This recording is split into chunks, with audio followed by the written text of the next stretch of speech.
ইয়ে কি খোলা আছে শুনি শুনলিলা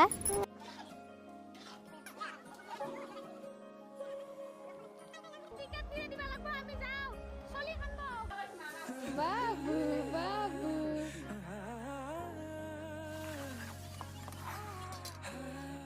হেল্ল' ফ্ৰেণ্ডছ, কি খবৰ আপোনালোকৰ? আশা কৰিছোঁ সকলোৰে খবৰ ভাল।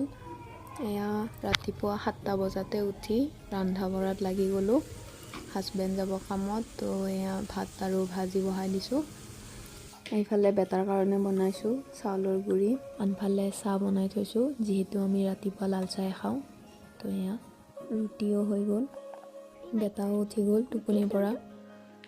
ভিডিঅ'টো বনোৱাৰ উদ্দেশ্য হ'ল আজি মই মোৰ মামাহঁতৰ ঘৰত যাম বেটাক লৈ, তো আপোনালোকে ভিডিঅ'টো লাষ্টলৈ চাই থাকিব।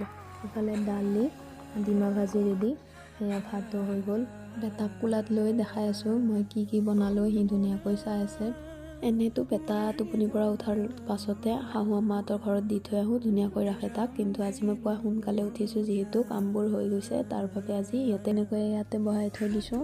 তাৰপিছত তাক মুখ হাত ধুৱাই কাপোৰ বদলাই দি ধুনীয়াকৈ খুৱাব বহাই লৈছোঁ তাক।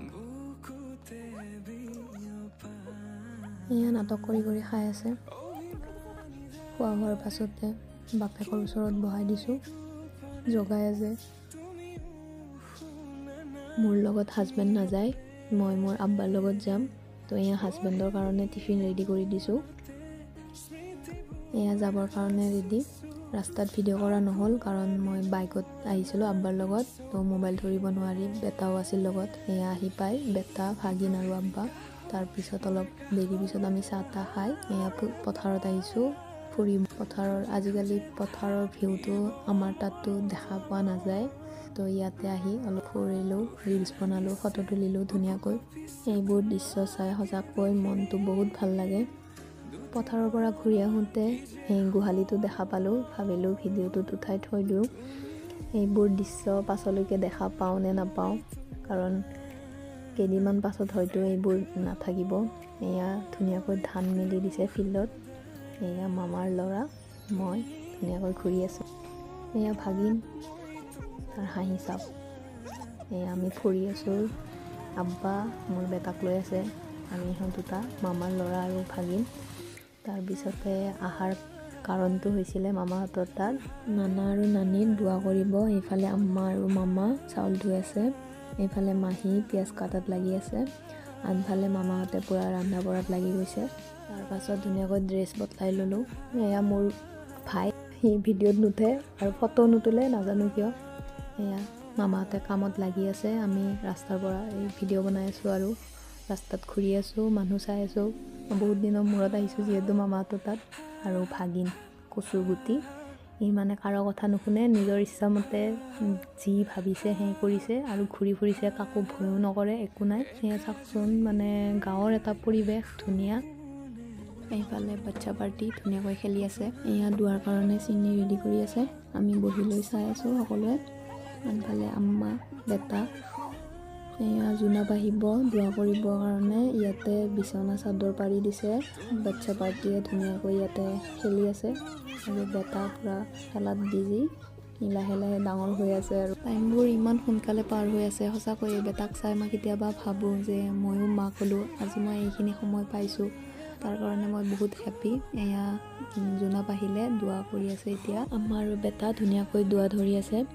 দোৱাত সকলো গাঁৱৰ মানুহে আহিছিল, এয়া চিনি খাব দিলে সকলোকে, আমিও খালোঁ।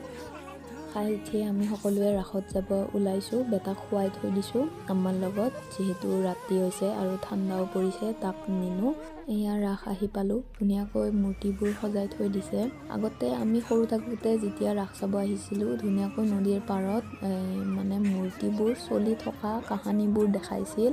সেইবিলাক চলি থকা মূৰ্তিবোৰ চাই সঁচাকৈ বহুত ভাল লাগিছিল। এতিয়া লাহে লাহে সেইবোৰ নোহোৱা হৈছে, চাগে নলবাৰীৰ ফালে হৈছে, যিহেতু আমাৰ মামাহঁতৰ ঘৰ হাজোত, তো এইফালে এইটো হোৱা নাই এতিয়া। আমি এনেকৈ ঘূৰি ফুৰি ৰাস চাই আছোঁ। মামাহঁতৰ ছোৱালী কেইটা আছে আৰু বহাই দিছে তাৰ লগত, ৰে'লত উঠিব। এয়া আমি ৰে'লত উঠি আছোঁ ধুনীয়াকৈ। আমাৰ কচুগুটিটো সঁচাকৈ ভয় নকৰে, ৰে'লত উঠি কিনেও মানে ইফালে সিফালে চাই সি মজা লৈ আছে পূৰা। গাড়ীত বহিলৈ আমি অলপ জমনি কৰি আছোঁ, যিহেতু গাড়ীত সকলোবোৰ চিটত মানে মানুহ বহিব লাগিব, তেতিয়াহে ঘূৰাই। তো আমি ৰখি আছিলোঁ। তাৰ পাছত তেনেকৈ ঘূৰিলোঁ, দোকানবোৰ চালোঁ। দোকান চাই থাকোঁতে ফোন আহিল, বেটা উঠিছে, নাকান্দে সি, আম্মা আছে, তো আম্মাই চাব অলপ। আমি বেটাৰ কাৰণে এটা বেলুন কিনিলোঁ। তাৰপাছত এনেকৈ জিলাপি অলপ ল'লোঁ, চালোঁ ৰাস। তাৰপিছত আমি এতিয়া ঘৰলৈ উভতি যাই আছোঁ। ঘৰত আহি এটা বেলুনৰ পুতলাটো দেখালোঁ আৰু হাঁহি যাওকচোন মুখত, ভাল লাগিল হাঁহিটো পাই।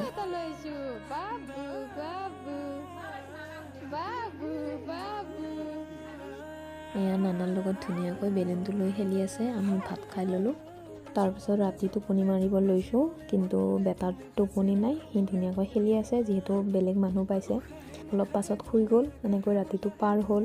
এয়া নেক্সট দিনা ৰাতিপুৱা ধুনীয়াকৈ চাহ পানী খাই সকলোৱে আমি ফুৰিব আহিছোঁ আমাৰ খুৰাহঁতৰ ঘৰ। ধুনীয়াকৈ ফুলৰ বাগানবোৰ কৰি থৈছে।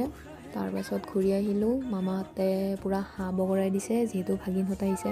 এয়া মোৰ ভাগিন কান্দি আছে, কান্দাই কাম।